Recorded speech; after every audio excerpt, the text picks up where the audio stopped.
साई सच्चरित अध्याय 3 ग्रंथ लेखन हेतु बाबा की स्वीकृति।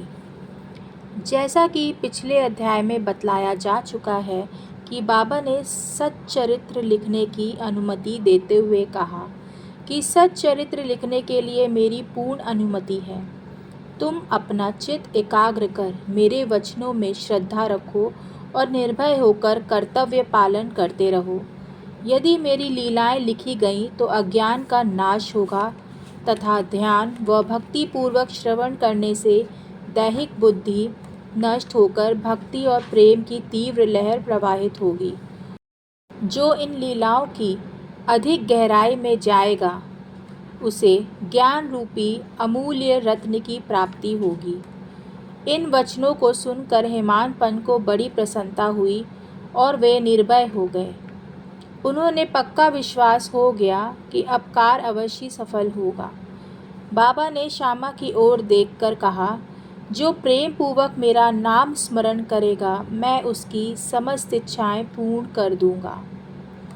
उसकी भक्ति में उत्तरोत्तर वृद्धि होगी। जो मेरे चरित्र और कार्यों का श्रद्धा भाव से गुणगान करेगा उसकी मैं हर प्रकार से सदैव सहायता करूंगा। जो भक्तगण हृदय और प्राणों से मुझे चाहते हैं उन्हें मेरी कथाएं सुनकर स्वभावतः प्रसन्नता होगी। विश्वास रखो कि जो कोई मेरी लीलाओं का गुणगान करेगा उसे परमानंद और चिर संतोष की प्राप्ति होगी। यह मेरा वैशिष्ट्य है कि जो कोई अनन्य भाव से मेरी शरण आता है, जो श्रद्धापूर्वक मेरा पूजन निरंतर स्मरण और मेरा ही ध्यान किया करता है, उसको मैं मुक्ति प्रदान कर देता हूँ। जो नित्य मेरा नाम स्मरण और पूजन कर मेरी कथाओं और लीलाओं का प्रेम भाव मनन करते हैं, ऐसे भक्तों में संसारिक वासनाएं और अज्ञान रूपी प्रवृत्तियाँ कैसे ठहर सकती हैं। मैं उन्हें मृत्यु के मुख से बचा लेता हूँ।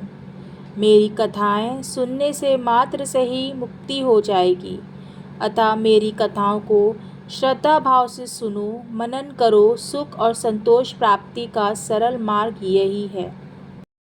इससे श्रोताओं के चित्त को शांति प्राप्त होगी और जब ध्यान प्रगाढ़ और विश्वास दृढ़ हो जाएगा तब अखंड चैतन्य से अभिन्नता प्राप्त हो जाएगी। केवल साईं साईं के उच्चारण मात्र से ही उनके समस्त पाप नष्ट हो जाएंगे। ओम साई राम।